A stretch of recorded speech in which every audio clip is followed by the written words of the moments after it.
Yo, assalamualaikum. Welcome back to another video. Yeah, man, we got Bill Burr, man. Yo, I've been watching a lot of Bill Burr again, man, because he's hilarious. Second favorite comedian, man. He's hilarious. He's hilarious. He's hilarious in his stand-up. He's hilarious in his podcast. He's hilarious in his TV show. He's hilarious in his movies. You know what I'm saying? He's just hilarious. You know what I'm saying? But anyways, Bill Burr talking about sports, specifically basketball, I'm always in for it, man. It's always a good listen, man.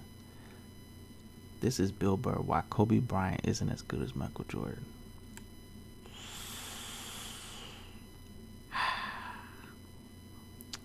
Rest in peace to Kobe Bryant, his daughter, and all the other victims. Clearly, this is not recent. This was 2016. So I just want to say, at this time, Kobe was alive. So whatever Bill says, whether it's good, bad, or ugly, take that into consideration. This is not him speaking after Kobe's death. This is him speaking while Kobe's actually, I think, still even in the league. I think Kobe retired at the end of the 2016 season. So, man. It's crazy because to me, Michael Jordan's the GOAT. But the best player ever in my generation, I feel like, is Kobe. Like, I seen Michael Jordan play on TV, but I didn't know what was going on. I was like a kid. It's like, why is the Jazz and the Bulls always on TV playing? Then I go back to playing Super Mario's. But anyways, yeah, once I was more conscious of what was going on in the league and like basketball, I was like, man, Kobe Bryant's the best player, man. Kobe Bryant. Shaq was dominant, but Kobe was the best player, man. Let's watch this video. Shit this week where someone was saying Kobe Bryant had 5 fucking rings. So if he gets one next year, he gets number 6, then you have to say that he's on par with Jordan. Okay, so this is even older than 2016. As far as championships, yes, we can all do math. But as far as him ever eclipsing Michael Jordan, he never will. And I'm gonna tell you this right now. Not only will he never eclipse Michael Jordan, he's not even fucking close. And I know what all you Laker fans are thinking, but wait a minute, fucker. He's doing the same fucking moves. Yes, he is. Yes, he is. Physically, he can do what Michael Jordan can do. Yes, he can. All right? But this is the difference. Michael Jordan created those fucking moves. All right? You can find a guitarist in your fucking neighborhood who can play Voodoo Child. Does that mean they're as good as Jimi Hendrix, who wrote the fucking song, who was 20 years ahead of his fucking any other guitarist on the planet? Look, as great as Stevie Ray Vaughan is, I love that guy to death. He can't fucking touch Jimi Hendrix. He can't. Hendrix came up with that shit. And then fucking Stevie Ray modernized it, but it was Jimmy's shit. That's the thing. The original will always have the master credit for being the original. You know what I'm saying? That's why when you see songs, for example, when you see songs be a song redid or a song sampled, it's like, as great as this song is, it can never be as great or artistically genius as compared to the original. Even if it, time changes, sound changes, basketball changes, life changes, whatever, modern changes. The modern time always changes. In 50 years, it'll be a different time. It won't be how it is now or whatever. There'll be something there'll be different sounds. There'll be like different, hey, get out of here, man. There'll be different music, like different genre, like not genre, maybe not genre per se, but different like sounds and how hip hop or country or rock or whatever is, how it's, orchestrated. It'll be different. So that'll be the modern time. You know what I'm saying? So that's why I don't understand why people don't give Bill Russell credit. Like, he can't control when he's born, what generation he's born in. He can't control what the league is like when he comes in. He can only face what's ahead of him. You know what I'm saying? So if you think about it, he may or may not have had better, like, teammates or composition or whatever. You know what I'm saying? He may have had better, he may have had worse, he may have had equal as compared to other players in different generations. But as far as being one of the best, like, what at the end of the day, winning should account for a lot, and he won on all the levels. Like, you know what I'm saying? Like, he won so many times. I'm not. This ain't about me. We'll see. We're talking about Kobe and Jordan, right? You know what I mean? It's like a pilot learns how to fly and then tries to compare himself to Orville and Wilbur Wright. Oh, they fucking flew only across the field. I'm flying across the whole country. I'm 3,000 miles better than the people who invented flying. All right? Now, Kobe Bryant has I think, has the athletic gifts of Michael Jordan. And if you had the two of them play each other one-on-one at the height of their powers, it would be the greatest one-on-one game ever. Probably. All right? But as far as the forward thinking, the athletic genius, Kobe Bryant is not an inventor. He isn't. He does have the drive. He's got all that other shit, but he doesn't have the ability to take the game 20 years into the future where he has no fucking peer. There was no arguments when Jordan played. True. There was no arguments about who the best guy in the league was for the last 10 years of his career. There was, early on, before he established himself, people, were throwing other names in there. But after, fucking 89, there was no question who the best player was. And by fucking 92, 93, he was, without a doubt, the greatest basketball player of all time. And he still is. Kobe Bryant, on the other hand, his entire career, there's always been, well, what about this guy? What about that guy? You could say that. Right now, is Kobe, LeBron James? I still give it to Kobe. Kobe Shaq. is still beyond LeBron James, but LeBron James is very close. There was no one near Jordan. I can't even explain it to you. It's like true. when you talk to those And that's what I would say to the LeBron fans, or people who think LeBron's the GOAT. It's like, LeBron is the best in the league, but the distance between him and, like, KD, like I don't know, y'all. KD could have, like, there's some years where I think KD was better than LeBron. You know what I'm saying? But at the same time, their style of play, how they play, like, if you take LeBron and switch him with KD on the Warriors and the Cavs, I don't know if the Cavs make the finals. That's the thing, though. That's the argument. I get that. I get that completely. You know what I'm saying? I just don't know. I'm just looking at a player by player, like, not like, because a player who's a team-oriented player who can help other players on the team play better or win and stuff like that, they can be higher value than what they actually are. You know what I'm saying?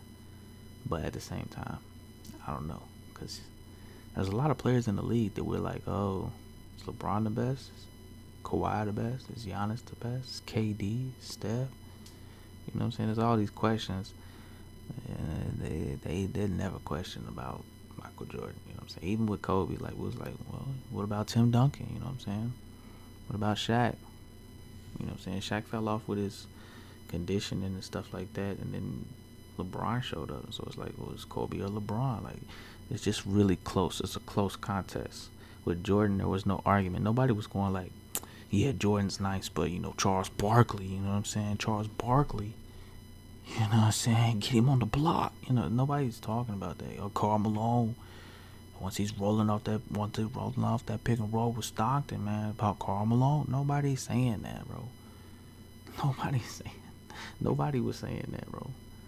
Fucking douchebags from the baby boom generation, those selfish cunts who hang their hat on they stopped the Vietnam War and then became corporate douchebags. That's a big generalization for you. Like, they always say, like, no matter how much you get into the Beatles, you just can't wrap your head around what it was like when they put out an album. That's the thing. Like I remember like a couple years ago, like maybe like 10 years ago or so, when I finally like started listening to some Beatles like music, and I was like, because of people always say the Beatles was like the best rock band or whatever, them or the Stones or I don't really know. I don't really know rock music, so my apologies if I'm leaving somebody out in that competition. But anyways, so I would listen to it. I'm like, this is sounds pretty ordinary. But at the same time, I gotta think like this music came out like 40, 50 years ago. So then once you put it into that context, and then you listen to music around it around the same time, and compare, it's like, oh, this music is by far way better than what I'm saying, a lot of the music at this time. Like, so I get that, man. I get that. It's all about understanding perspective, man. If you only look at things from your perspective, you're only gonna see one side of the pyramid. Like, you gotta look at so many different things, man. So many different angles, man. I'm telling you, man. How far ahead they were from everybody else. It's the same thing with Richard Pryor, because what happens is, as the years go by, everybody rips those geniuses off, and everybody gets caught up to where the fuck they were. And what usually happens is, if you're young, you're watching the contemporary people, and then as you go back in time, you go back 30 years, you go all the way back to Pryor, and you see him do the black guy, white guy thing, and so many people have ripped him off that the genius of what he does is a little tainted. You know what I mean? So that's like when people look at Kobe and they go back and they look at Jordan, they take for granted what Kobe's doing now, because it just seems it just like that's what basketball is now, because Jordan showed him what was possible. You understand what the fuck I'm saying here? And that's why, like, when you have people who change, like, literally change the way the game is played, like Michael Jordan, Wilt Chamberlain, Steph Curry, like, these people really change the way you play the game. I don't really know much about Wilt, but and Kareem, but like, for them to outlaw dunking, I think that was in college. You outlaw dunking. David Thompson, like, because these dudes just far superior than their competition, man. That's crazy, changing the game. But Steph Curry, changing the game, man. And a lot of people have played the way he's played before, like Gilbert Arenas, shooting and turn around before the ball go in and stuff like that. Like, it's not like it ain't happened before, like, what I'm saying. But to take it to the next level, almost to perfect the craft, and like shooting these deep threes like Dame and stuff, like, change the game, man. Like, people weren't doing that, bro. Bro, in the 2000s, bro, when I used to watch basketball all the time, bro, people was not doing that. People was not pulling up from like 5 feet beyond the 3-point line. No. You know how many middies were shot in the 2000s, man? Off curls, like, bless. The game evolves, man. Life evolves. You gotta have perspective when judging, you know what I'm saying, these type of things. I'm sure Laker fans won't they'll argue it, but they're fucking morons anyways. There's a different type of argument. I'm sorry I keep pausing, but I just, I gotta express myself. Express yourself. There's two different types of argument. There's an argument with a person who's rational, and then there's an argument with a person who's irrational. Arguing with someone who's irrational is a waste of time, because no matter what you say, no matter the evidence, no matter the facts, no matter what you say about them being emotionally involved or whatever, like, they're not going to change their mind. Having a conversation or debate or an argument with a rational person is so much more, like, worth your time, basically. They're going to be like, Kobe's just as good as Jordan. The same way they try to claim that they have fucking 16 championships. Or this other douche who wrote me this week who tried to say they have 18. There's just no way to respect a Laker fan. I didn't watch Jordan. I only thing I can see is the highlights. You know what I'm saying? And like some of like the 97, 98 like finals, whatever. But so I get that, cause like when I grew up watching Kobe, you know, from Froby all the way to three-peat and the 2 out of 3 years, and like it's just like, man, it doesn't get any better than Kobe, bro. This is Kobe, you know what I'm saying?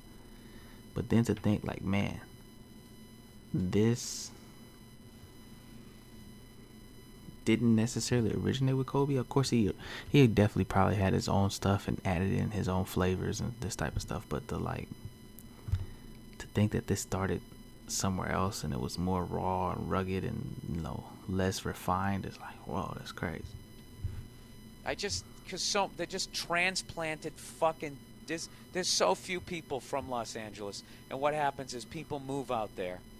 You know, Hollywood fucking phonies. And then the Lakers, you know, they always have some fucking amazing team. They're an awesome franchise. I think they're wait, how many championships they got since 1980? They won 5, 8, they've won 9. They're better than the Yankees since 1980. Better than the Canadians. They are the franchise. All right? So all these fucking assholes go out there and they see Jack Nicklaus, a fucking true fan, Jack Nicholson. What the fuck is wrong with me? Every time I want to say Jack Nicklaus, I say Nicholson, and vice versa there. God help me if they're ever in the same fucking room. Really, Bill, when the fuck would that happen? Huh? When you do some corporate gig for some people who actually did something with their life, and you go in there like a dancing monkey, and then afterwards try to talk to them in the green room as they're clearly blowing you off? Anyways, the fuck am I talking about here? Yeah, all those douchebag Laker fans. You know, I talked to one the other day, like, oh, dude, I'm die hard. And I found out he was from New York. How the fuck do you go from being a Knicks fan to being a Lakers fan? I'll tell you what. Max Kellerman. You become a fucking phony. How do you leave New York and move to L.A.? How do you do that? You know, unless you're in show business. Which, was he? I think he was. I can't remember. I drank so much this fucking week. Everybody's just amalgam. Everybody's just just amalgamating, if that's even a word, into just one big face. Just running their goddamn mouths.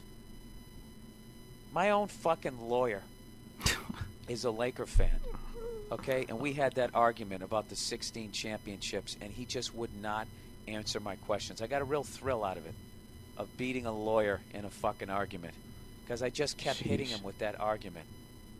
You know, I go, you go to the Staples Center.